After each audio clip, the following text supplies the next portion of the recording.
Another game out on the West Coast for the Cubs. This time around, they fall to the Dodgers 10-8. A very exciting game. Lots of things going up and down for the Cubs, but they ultimately cannot pull off the sweep. What does that mean for their playoff hopes? And what about some of the decisions Craig Counsell and company made in that game? Could the Cubs have won even though they allowed 5 homers? We're going to get into that and more on this edition of the Cubs Baseball Channel. Make sure to like and subscribe. Get in that comment section, and here's your invitation to our show.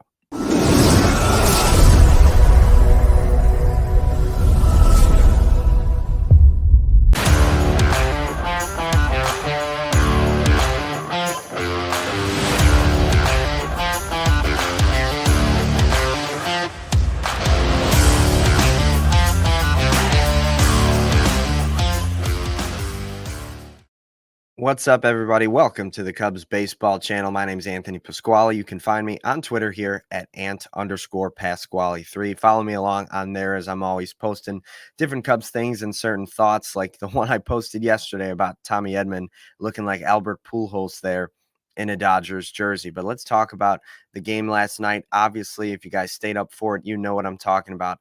What a wild game. The Cubs got things going with a 2-run first inning, really making Bobby Miller work. And Jordan Wicks came out for his start and gave it all back. Jordan Wicks allowed 4 home runs in the first inning, and the Dodgers took a 5-2 lead.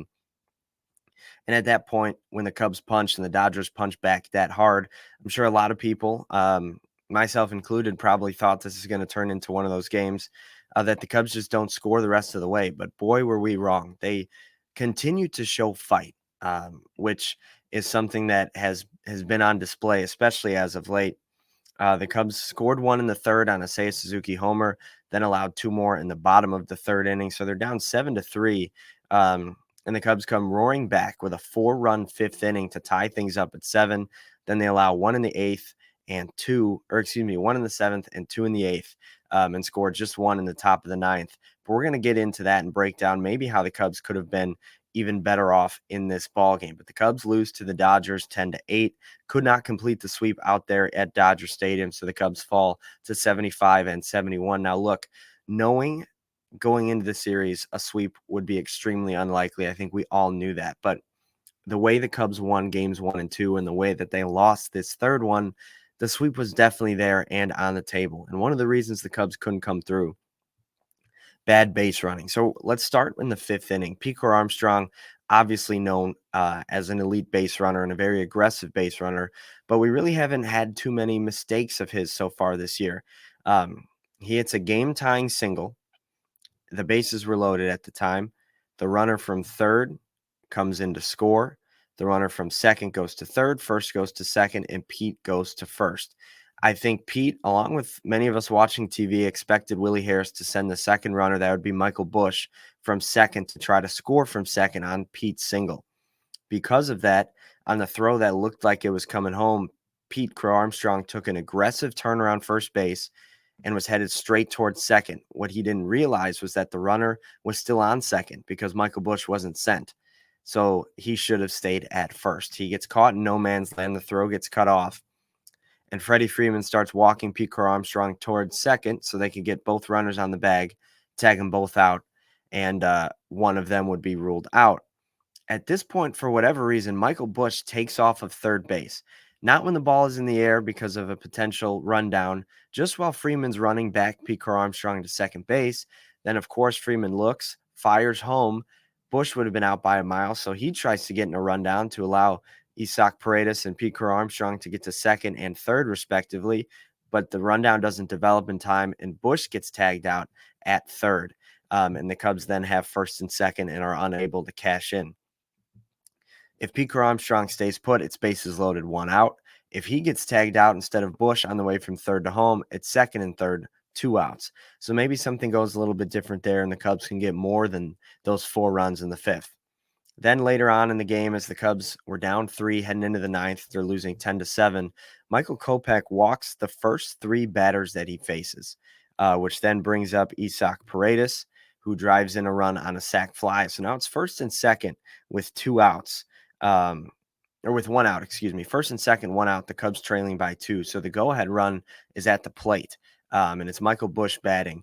Then out of nowhere, mind you, he's a lefty, so the throw from catcher to third is wide open. Seiya Suzuki takes off to steal and is thrown out by a pretty good margin, so good that the Cubs don't even challenge it, even though they have one to burn. And the Cubs make the second out there at third on the caught stealing, and Bush strikes out a few batters later or pitches later. The frustrating thing is that Michael Kopech could not buy an out on his own. He was struggling to find the strike zone, and the Cubs just gave him an out. And it was a runner who was already in scoring position. Why are you trying to push that? It'd be one thing if it was Pete Crow-Armstrong. Seiya Suzuki is not a base stealer. It was an incredibly peculiar and frustrating decision. I'm dying to know whether it came from Craig Counsell in the dugout or if Seiya Suzuki boneheadedly did that himself. But man, those were two bad base running blunders that, if the Cubs corrected, could have had a different result into this ball game. But the Cubs did allow 5 home runs, 2 of them from Barry Bonds incarnate, Tommy Edman. It was just, you cannot listen. I understand when you're playing the Dodgers, you're going into that thinking we don't want Ohtani, Freeman, or Betts to beat us, and I get that. But you absolutely cannot allow Tommy Edman to hit 2 homers in back-to-back games. This time being the go-ahead home. It's brutal. And the fact that he came from the Cardinals makes it sting a little bit more to me as a Cubs fan. But Tommy Edmonds entered the series against the Cubs with 0 home runs, leaves the series with 4 on the season, all 4 in the last 2 nights. Just extremely frustrating to see that. Jordan Wicks cannot be allowing 4 home runs, and Winginter, who is still getting his feet wet with the Cubs, allowed the knockout blow. It's just that type of stuff can't happen, especially with a team that has such a razor thin margin for error. Losing games in that fashion hurts extremely more, especially since the Braves lost yesterday. The Mets were no hit through 8 innings. They had a miraculous comeback. The Cubs could have at least kept pace with them, picked up a game on the Braves, and then they head to the Rockies while the Braves and the Mets take on the Dodgers and the Phillies. Things could be looking a little bit different, but Cubs give a game back. They're still in second place in the NL Central, which doesn't really matter to anybody as the Brewers are ahead by about 9 games. Now they fall to 5 games back in the National League wild card race, 4 games under 500, over 500 on the season, with a below 2% chance to make the playoffs. Like we said, this stretch of baseball has been a good thing. The Cubs are playing good baseball, winning games, going on the road and beating teams.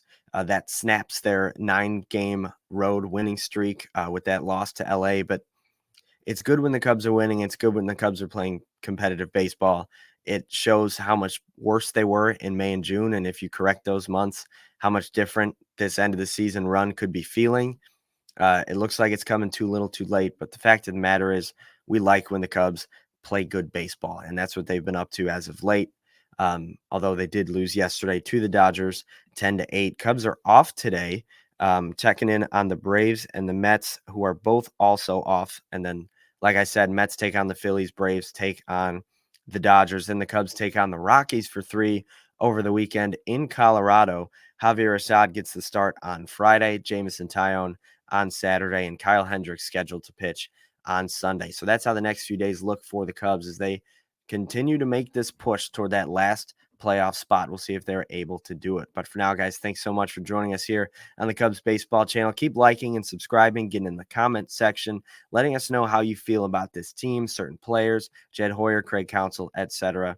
And also keep following us on Twitter, TikTok, and Instagram. We appreciate all the love on the different channels as well. But for now, go Cubs. We'll talk to you guys tomorrow to preview that series against Colorado over the weekend. Go Cubbies.